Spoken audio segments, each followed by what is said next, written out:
زندگی اخلاق سے گزرتی ہے، شکلوں سے نہیں گزرتی، شکل و صورت سے نہیں زندگی گزرتی، اخلاق سے گزرتی ہے۔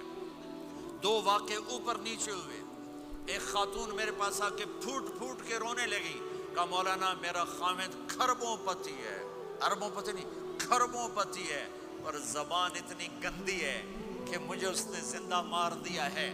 اور چند دن کے بعد ایک نوجوان ملا، کہا مولانا زندگی کی ہر دولت موجود ہے پر میری بیوی کی زبان بہت گندی ہے، میرا گھر برباد ہو کے رہ گیا ہے۔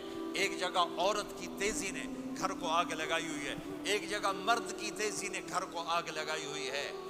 گھروں کی آبادی اچھے اخلاق سے ہوتی ہے۔ بڑوں سے کہتا ہوں چھوٹوں سے رائے لے کر قدم اٹھاؤ، چھوٹوں سے کہتا ہوں ماں باپ کی رائے کو داخل کر کے چلو۔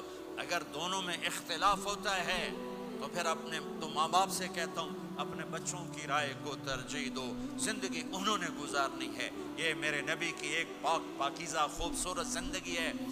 آپ ایک معاشرے میں رہتے ہیں، آپس میں لڑائیاں بھی ہوں گی، جھگڑے بھی ہوں گے، اور بہت سے ایسے ہوں گے عورت عورت سے نہیں بولتی، مرد مرد سے نہیں بولتا۔ ایک بات آپ سب سے کہتا ہوں، یہاں سے اٹھ کر سب ایک دوسرے کو جو لڑے ہوئے صلح کر لینا، ایک دوسرے کو معاف کر دینا، ایک دوسرے کے گلے لگ جانا، ایک دوسرے سے درگزر کا معاملہ کر دینا۔ اور خامد اور بیوی اگر لڑے ہوئے ہوں تو ان کی صلح اتنی طاقتور چیز ہے کہ ان کے صلح کرتے اللہ ان کے پچھلے سارے گناہ معاف کر دیتا۔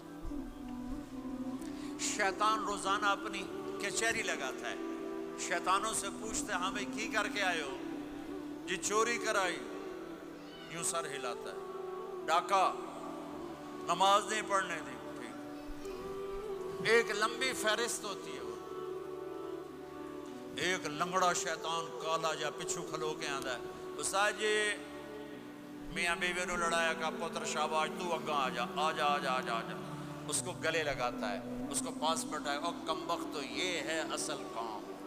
خامد اور بیوی کی لڑائی نسلیں برباد ہو جاتی ہیں، نسلیں۔ ہر کلاس میں ٹاپ کرنے والے لڑکے نے 2 دفعہ خودکشی کی کوشش کی، ماں باپ کی لڑائی، ماں باپ کی لڑائی۔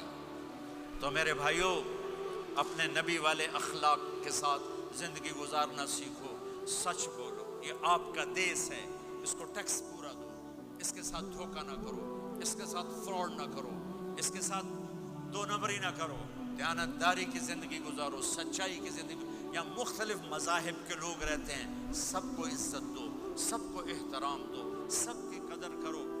کون اللہ کے ہاں سہاگن ہے یہ تو موت کے بعد پتہ چلے گا، لیکن تمام کو احترام دو، تمام کو عزت دو۔ ایک غیر مسلم کا جنازہ گزرا، میرے نبی کھڑے ہو، غیر مسلم کا میرے نبی کھڑے، کہا یا رسول اللہ یہ مسلمان نہیں، آپ نے کہا انسان تو ہے، انسان تو ہے، اب اس کے احترام میں کھڑے ہو گئے۔ تو بھائیو تمام اہل مذاہب کو عزت دو، احترام دو، تو انشاءاللہ یہ چھوٹا سا معاشرہ ایک خوبصورت جنت کا منظر بن جائے گا۔